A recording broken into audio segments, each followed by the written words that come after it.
The first postcard arrived with rain on its corners and a stamp that said, in steady letters, "Delivered late." The date on the message belonged to a year that had already calmed down. After I read it, the week behaved as if someone had apologized earlier than they actually did. Entry 1, Monday, early spring. The bell and the first card. The post office on Ashford Street keeps a bell that asks for 2 rings. The clerk taped a small note beside it. Ring twice, then wait. The counter is wood that remembers envelopes and the patient weight of hands. I stood there for T-stamps and a book of courage in the form of small rectangles. The door opened. The postman stepped in from the rain with a bundle held like a violin. His uniform had the soft dust of travel rather than the stain of performance. He placed a thin stack on the counter and said, "This batch is from nobody's calendar." He smiled with his shoulders, then sorted by addresses the way people sort by breath when choosing a sentence. The top card belonged to Mrs. Ellis, who lives above the shoe repair and translates feet into walking again. The picture showed a river pretending to be silver. The message said, "We should have taken the boat instead of the meeting." The stamp across the bottom read, "Delivered late," in ink the color of ideas that have learned to forgive themselves. I carried the card to Mrs. Ellis because I am the sort of neighbor who enjoys errands that feel like tidying the week. She read the line, laughed with a soft percussive sound, and said, "Yes." That evening, she closed the shop early and walked by the river as if it were still offering a boat. The next day, she repaired a heel without sighing loudly. The calendar had not changed. Only the room had. Entry 2, Tuesday, just after dusk, my own card. A card arrived for me that had been posted from a town with a good library and unambitious hills. The picture showed a chair by a window. The message said, in a hand I recognized, "I wish I had told you then that your patience was furniture." The stamp across the bottom said, "Delivered late." The date in the corner belonged to early spring of a year that pretended to be longer than it was. I turned the card over and found a small pencil dot near the stamp, the way Anna at the library marks margins that require returning. I walked to Willowbrook Café with the card in my pocket and placed it under the sugar jar like a secret geometry lesson. Tom Aldridge read the sentence, then the stamp, and wrote on the chalkboard, "Patience is furniture. Eat in." People drank tea without sugar and behaved as if the chairs were on purpose. On Cedar Lane, Superintendent David Blackwood tightened the hinge on 2 with a screwdriver that sings. He glanced at my card and said, "Delivered late simply means delivered when you were ready to carry it." He tested the door. The door agreed with a smaller complaint. I slept with the window cracked, and the street proofread my posture. Entry 3, Wednesday, midday. The stamp thumps like a heart. I went to the post office to ask a question I could not phrase like a demand. The postman sorted a tray of cards with a coin between his fingers. He moved it the way pianists move grace notes. The rubber stamp lived beside a square of blotting paper. It was round, brass, and certain. He pressed it to ink, then to test paper. The thump sounded like a heart that has retired from drama. Delivered late. The circle read, unafraid of its job. "How do they come?" I asked. "They were mailed," he said. "They took the long way through a city that does not rush good advice. Some ride the wrong bag until it admits shame. Some wait behind a sorting arm that is still growing up. Some take a season to learn their tone. None of that is my fault," he added without self-protection, as if facts could be polite. "Do they change things?" I asked. "They change how people stand inside the same things," he said. He slid a card across the counter for Willowbrook and one for the night pharmacy. "Please carry these," he said. "The street trusts your stride." I had never been deputized by paper. It made my pockets feel like shelves. Entry 4, Thursday, late. Willowbrook's card, the cafe at its time. Willowbrook's card showed a slice of cake with a candle that never finished choosing a direction. The message read, "Next time let us sing before we cut." The stamp said, "Delivered late." Tom placed the card on the counter beside the bell and drew a circle around the word next with chalk on the board. "We can backwards instruct ourselves," he said. That evening, when a tray of buns decided to be impatient, the staff sang a soft verse about warmth. The buns minded their manners, and so did the people. At the back table, I found a card tucked under the sugar jar, addressed to the person who keeps explaining. The message read, "Let a room carry itself once." The stamp said, "Delivered late." I did not argue with the stamp. I drank tea without sugar and let the chair be the only advice in the room. Entry 5, Friday, after rain. The pharmacy's card. Tuesdays borrow Fridays. Marina Holloway at the night pharmacy has a register that spits small jokes when the block is fragile. She read her card and nodded like a person who prefers systems to speeches. The picture showed a tram bell. The message read, "Practice the ramp twice even when nobody waits." The stamp said delivered late. Marina taped the card near the door frame. On Tuesday, her register prints the word that means pause. On Friday, after she read the card, the register printed try again, as if it were borrowing Tuesday's bravery. A driver took 10 extra seconds, and a stroller did not need to be brave. Marina circled the stamp with a pencil and said, "Late is a chair. Sit in it, then go." Entry 6, Saturday, morning, the dead letter ledger. Anna Whitmore at the library keeps a ledger titled Dead Letters, which is her joke and the city's comfort. She lets me turn the pages when I promise not to improve her handwriting. Inside, she lists envelopes that returned from journeys they should not have taken. There is a column for reasons sung by the envelope. Next to one return she wrote, "Address forgot how to be specific." Next to another, Cinder trusted a rumor of a zip code. Under mine, months ago, she wrote, "Message needed to grow a gentler throat." We added a page for delivered late with 3 columns. What returned? Who stood better? What changed little? We prefer the third column because it keeps the other 2 humble. Not every card rewrites a day. Some simply breathe near it until the day relaxes into accuracy. When I left, Anna handed me a blank postcard, addressed to me in her tidy hand, already stamped for postage. "You will know when," she said. I placed it in my notebook and pretended not to check on it. Entry 7, Sunday, after midnight. The card that should not have found me. The postman knocked twice on Cedar Lane's lobby glass. His knock respects building privacy the way you respect a closed book. He held one card apart. "I do not usually deliver this late," he said. But this one refused to wait for morning.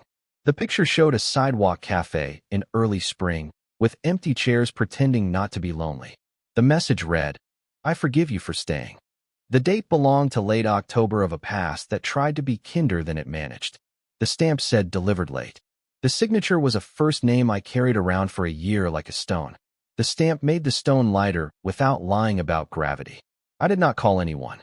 I made tea without sugar and placed the card under my cup as a coaster for decisions. The cup warmed the paper until the words felt close enough to sit with. Entry 8, Monday, late morning. The inversion begins. I had assumed the cards rewrite history the way editors rescue sentences from their younger impulse. Monday corrected me with pleasant authority. The postman handed me a card addressed to David Blackwood. I carried it to the hinge on too and read it aloud in case he was hiding inside the hardware. The message said, "Please oil this before it thinks it is a character." The stamp said delivered late. David arrived at the last word with a can that speaks fluent patience. "The card did not change the past," he said, wiping a careful circle. "It changed how I handle the next minute." He glanced at me, then at the landing between 1 and 2, where our building sometimes inserts a step for people who forgot to carry themselves. "Late is a warning that pretends to be a permission," he added. "It lets us stop rehearsing regret." At Willowbrook, Tom wrote on the chalkboard, "Delivered late is still on time for kindness." People adjusted their shoulders. The line grew shorter without losing a single human. Entry 9, Tuesday, just before dusk. The card with a correction. The stamp argues gently. I received a card written in my own script, which frightened me a little because my script believes it is neater than I am. The message said, "I should have apologized on the tram," then struck through should, and beneath it the same hand wrote, "I will apologize on the tram." The stamp said delivered late. The card was postmarked from my pocket, which is how the post office speaks when a person has finally become ready to carry their own mail. I rode the tram 2 stops and found the driver with kind eyebrows. I said, "I was unkind last week." He looked at my card, at the stamp, and nodded. "Late is still a chair," he said, and the door chime found a better key. Entry 10, Wednesday, early, the Bureau of Small Weather. A new tray appeared on the post office counter, labeled postcards that changed the forecast. The cards showed gray skies behaving politely. One message read, "I wish we had asked for chairs earlier." Another read, "Let us not punish the bus for the street's mistakes." Each carried the round stamp that knows how to settle without adhesive drama. The clerk, a woman with the warm competence of people who keep envelopes honest, said, "We do not cure it. We stack." The city writes the exhibit on its own feet. I left with a card for Willowbrook's window. Tom placed it beside the bell and called it decor that performs. People read while waiting and forgot to practice impatience. Entry 11, Thursday, late. The card that did not belong to me, and did. A postcard addressed to any person carrying a heavier silence than they admit arrived in my mailbox. The picture showed the river wearing a bridge like a necklace it did not brag about. The message read, "It is all right to stop performing competence." The stamp said delivered late. I took it to the landing between 1 and 2 and placed it on the windowsill. People passed, glanced at it, and slowed. The landing felt taller. The silence became breathable instead of quarrelsome. David wrote a small note and taped it beside the card. "Please leave for others." He underlined please. The underline looked like a handle that fit any hand. Entry 12, Friday, after rain. The card for Willowbrook's chalk and a slight haunting. It was not really a haunting. It was a reminder with excellent timing. A card slid under Willowbrook's door during the breakfast rush, when doors are too busy to watch their own thresholds. The picture showed a chalkboard scene from the street. The message read, "Erase earlier." The stamp said delivered late. Tom laughed and wiped the board clean an hour sooner than pride suggested. People wrote small kindnesses in the blank space with a chalk nub stored for emergencies. A child drew a chair and wrote mine in careful letters. Tom added "not permanent" in smaller letters. The child nodded like a diplomat. In the afternoon, I found a second card tucked into the sugar bowl. "Do not let announcements become laws." The stamp had smudged as if showing its work. I put the card on the window ledge where rain could offer edits. Entry 13, Saturday, after dusk. The hotel clerk and her file. Celia from the Ashford House Hotel came to the post office with a manila folder holding 3 postcards that had arrived for guests who had already checked out. The clerk stamped them with the forgiving circle. Delivered late. The cards confessed, in ink that looked like sunlight after rain. Celia said, "We keep a file for people who might return years later with the correct face." The postman said, "Faces change less than intentions. Keep the file anyway." I carried 1 card back to the hotel, because carrying is a hobby I recommend. In the elevator, I counted to 17 out of habit, and the car agreed to be civilized. I left the card with Celia and said, "For the person who will need to hear that their patience was noticed." She placed it in a sleeve and wrote "waiting" without theater on the tab. Entry 14, Sunday, no date. The inversion finishes its sentence. I sat at my desk with the blank postcard Anna had given me. The window had become a page. I wrote, "If you receive this late, please consider it early." I stamped it and did not mail it. I placed it on my bookshelf under a small square of lint I keep from the Ashford Street laundromat. The lint knows which shirts have learned better manners. The postman knocked the next day with a card addressed in my own handwriting.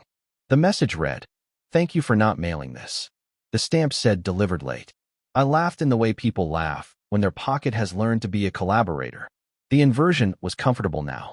The cards do not fix the past. They let the present take responsibility without rehearsing failure as identity. Entry 15, early summer. Soft closing, a ritual I can keep. I placed a small tray on my table labeled postcards. I am still reading. On it sit 4 cards. The apology to the tram, the chair in the window, the erasure instruction, and the ring of the bell that prefers to. I read one each morning and give it a job like a coat that deserves weather. When I leave the apartment, I touch the tray and the day behaves. When I return, I place any new card on the tray and let it outgrow urgency. The postman nods at me now the way colleagues nod when they are discussing the same project without meetings. He stamps like a person who knows the difference between late and lost. I write in this diary, late is a chair, lost is a map. I underline chair. I circle map. I go for tea without sugar and experiment with kindness that does not require applause. Closing. If a postcard finds you on Ashford Street with a stamp that announces its tardiness, read it in a chair. Hold the picture gently. Let the message borrow the room. When you are ready, return the day to the street with a new angle. The calendar will not notice. People will. The bell will ring twice and forgive you for learning slowly. Tag. Delivered late, carried on time. Addenda, field notes from the post of belated postcards. The stamp and its reasons. The round stamp has 3 moods. Light for corrections that are closer to reminders. Firm for messages that need bone. Almost silent for cards carried by grief. The ink is an ordinary shade of near black that volunteers as saffron under specific windows.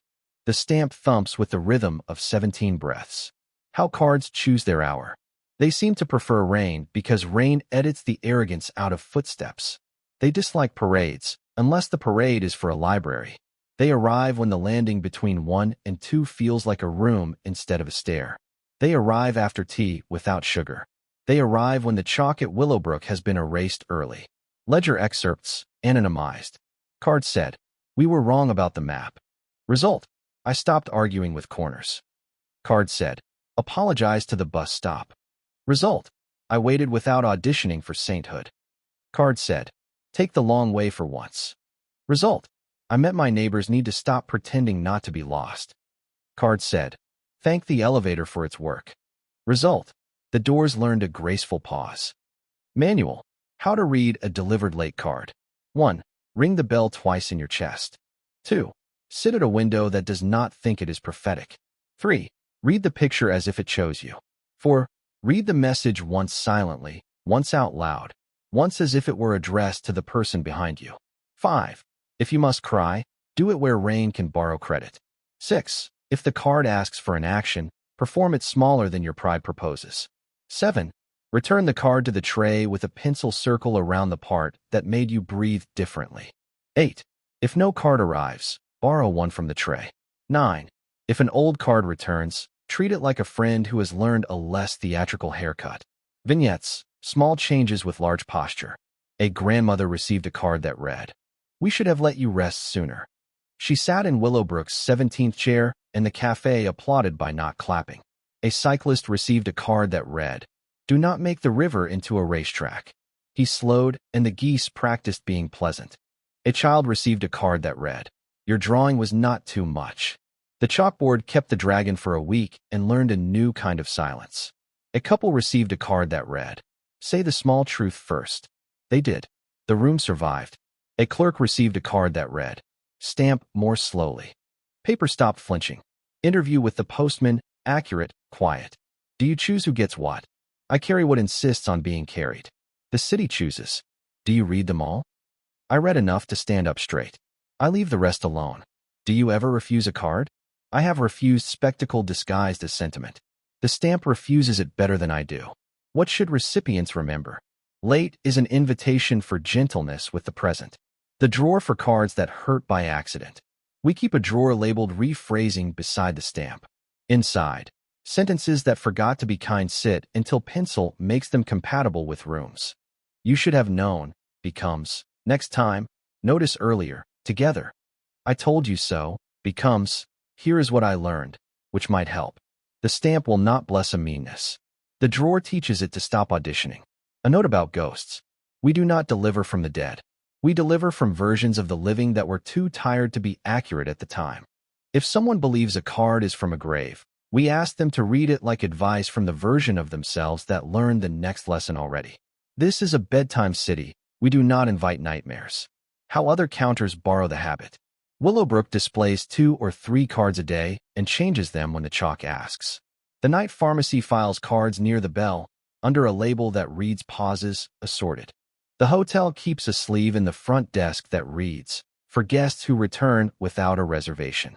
Cedar Lane's lobby pinboard holds 4 cards with corners rounded by being handled. If a card vanishes, we assume it has work. A slightly sterner section, for times when you ask for more eeriness.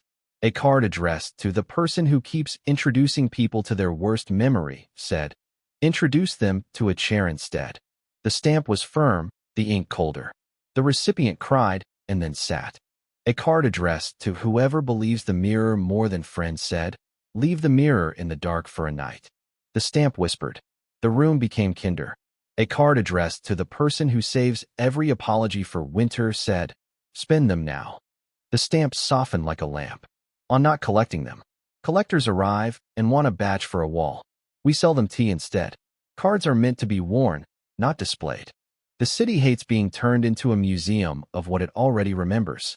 Postscript: if you move away, take one blank card and write, "If you receive this late, consider it early." Tape it inside a kitchen cabinet so only you will see it when searching for cups. The stamp will find you when you stop performing urgency. If no stamp arrives, borrow the chair anyway. Tea without sugar tastes like a letter that found a Kinder envelope.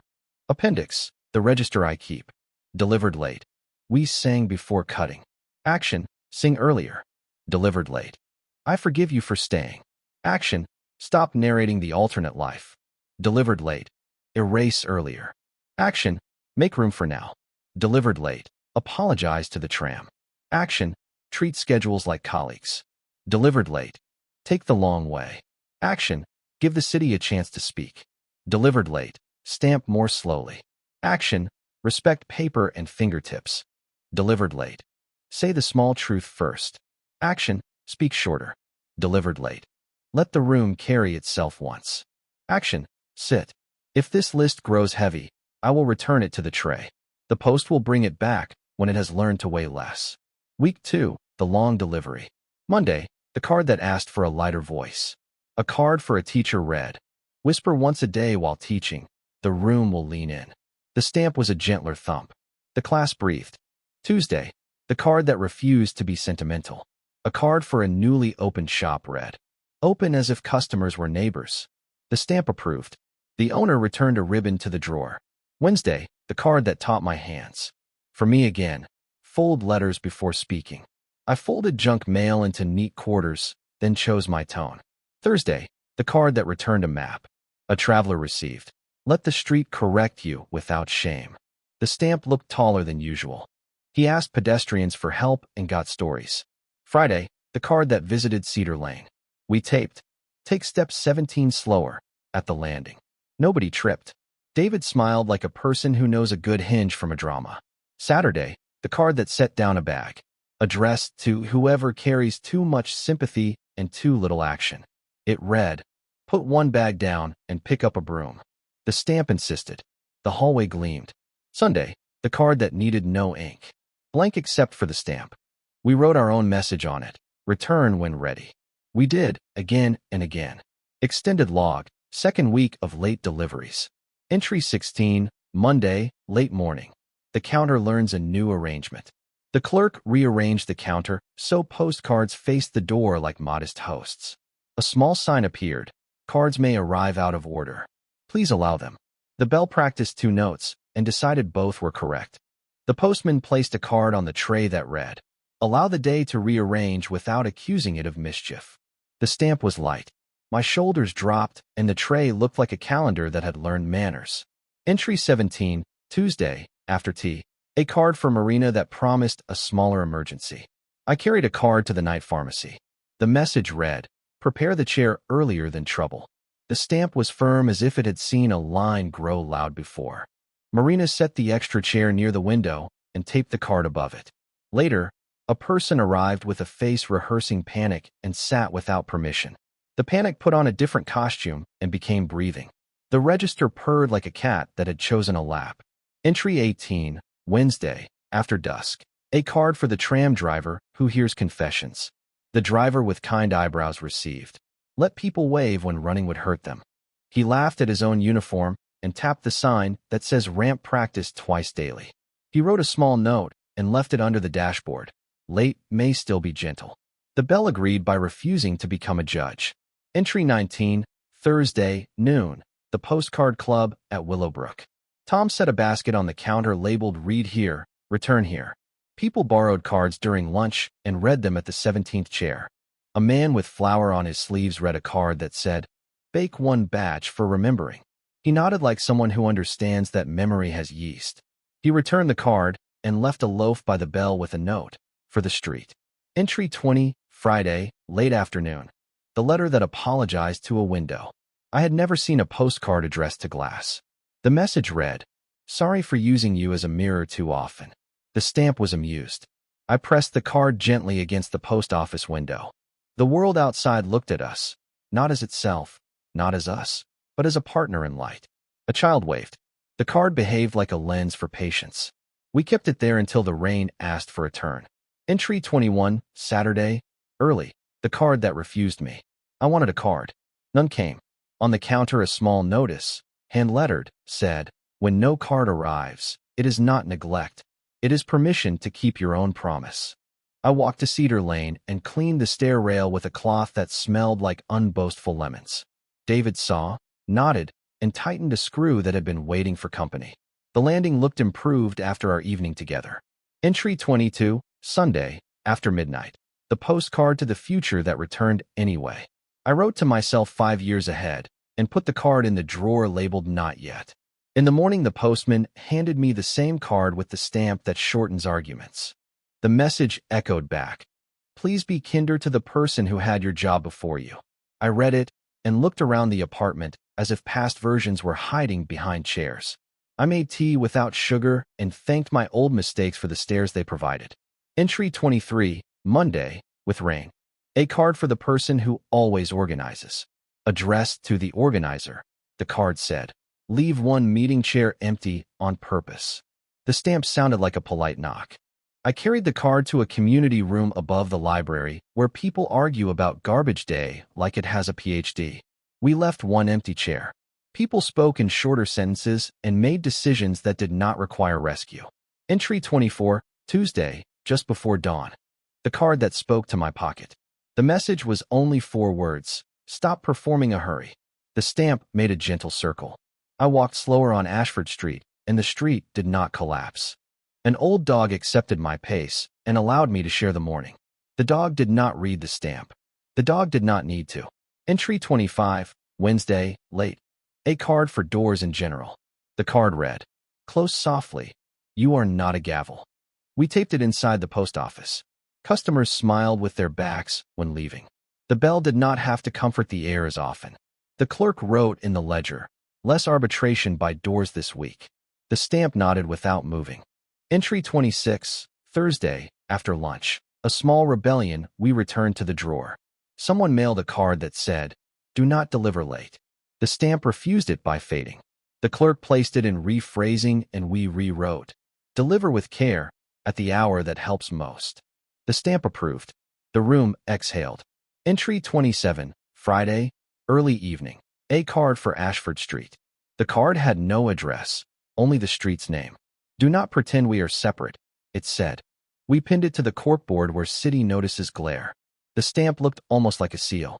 People leaving the post office held the door for someone behind them without narrating a virtue. The street moved as if wearing a single coat. Entry 28, Saturday, after the market. The card for the stall that sells flowers. "Water the unsold lilies as if they were not a failure," the card said. The florist wiped a cheek with a wrist and watered, then offered one to a man who had come to complain about change. He took it and forgot his speech. The stamp learned to smell like damp petals for the hour. Entry 29, Sunday, near sunset. The last card of the week. Addressed to me again. "Do not turn postcards into proof." The stamp was light but unyielding. I placed the card on my tray and left it there without commentary, which is a strong medicine for people who narrate for a living.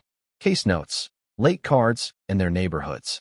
Case 1, the apartment with the loud television. A card read, "Lower the volume at the news. Raise the volume at the credits." The recipient obeyed. Neighbors slept, and people involved in making the show felt thanked without knowing why. The stamp smelled like relief. Case 2, the tram stop that learned courtesy. A card taped to the timetable said, "Stand back half a breath." Lines formed with edges that did not cut. Ramp practice looked like choreography instead of bureaucracy. The stamp remembered Tuesday and smiled. Case 3, the couple at the laundromat. They found a card in the basket. "Do not argue near spinning." They laughed despite themselves and stepped outside. The machines resumed being devoted to fabric. The stamp sighed like a therapist who prefers Lent. Case 4, the rooftop bar that wanted to be a poem. A card read, "Let the view do the speech." The bartender nodded and turned down the music. People pointed at lights and shared sentences short enough to become true. The stamp asked for a nap afterward and got one. Case 5, the mailbox that held its breath. A box complained by jamming after too much junk mail. The card the postman slid inside read, "Do not force what the day will accept with grace." The jam cleared. Paper decided to be civic again. Case 6. The bench with the glass button. A card read, "Thank the person who left the small planet." We did by leaving a second note. We saw it too. The bench felt seen, which is a metaphor until you sit and notice that what remembers. 10 gentle instructions for people who receive a card. 1. Read it twice. The first time is weather. The second time is furniture. 2. Do not make a speech about your new wisdom. Wear it. 3. If you must tell someone, tell the person who cannot benefit from your brag. 4. Place the card where your hands will thank you later. 5. Let a child draw a chair on it if the picture is too proud. 6. Do not laminate. Cards like to breathe. 7. If rain smudges the stamp, treat the smudge as proof of travel. 8. Return the card to a tray when it starts to behave like a trophy. 9. Do not correct the penmanship unless asked. 10. If you do not understand the message, lend it to a window for a day. Letters never sent, and why? I forgive you if you cannot read this yet. I was not ready to be kind. Thank you for waiting. I will try to say I do not know sooner. These stairs are harder than I admitted. Please pause on the landing. I was loud because I was afraid. I will whisper tomorrow. None of these were posted. The stamp found them anyway by visiting the drawer when I slept. Morning improved without telling me what it had edited. A conversation with ink. Do you ever wish for brighter colors? I asked. I prefer to be believed, it said. Brightness is for crowds. I travel in palms, pockets, and the quiet region under a cup. Do you fear fading? I like being replaced by behavior. Borrowed cards from other counters. Willowbrook's card. Replace sugar with listening. The chalkboard kept that one longer than usual. The pharmacy's card. Let people count before they choose. The receipt per learned a new verb. The hotel's card. Keep a corridor for returns. The elevator nodded like a machine that understands missions. Cedar Lane's card. Honor step 17. The landing gave a small bow. A slightly darker drawer. Safe for bedtime. Still honest. We keep a few cards for nights when the street loses its rhythm. Do not make a performance of grief in front of people who did not consent to a show. Do not photograph a person trying to breathe. Do not punish doors. Do not rehearse sarcasm where someone is healing. The stamp is firm with these. The room behaves. The night gets through itself. On days when the postman is late, people write their own cards and clip them to the corkboard for the hour.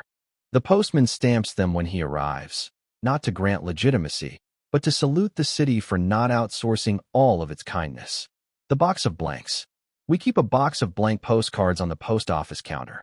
Anyone may take one, write to a future morning, and place it in the tray titled Not Yet. The stamp visits when it is ready. The rule is simple, no commands, only invitations. The blanks are the color of paper that will forgive pencil.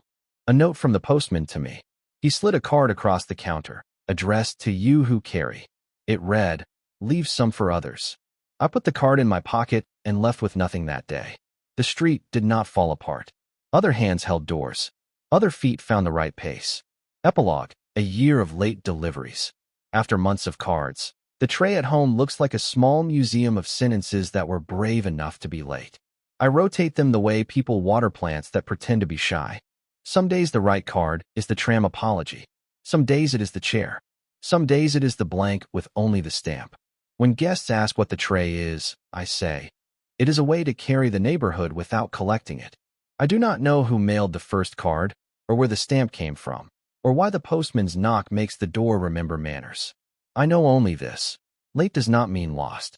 It means someone decided that regret is not a conclusion. It is an edit that travels by postcard until you look up and wave. Final tag. Delivered late, correctly addressed.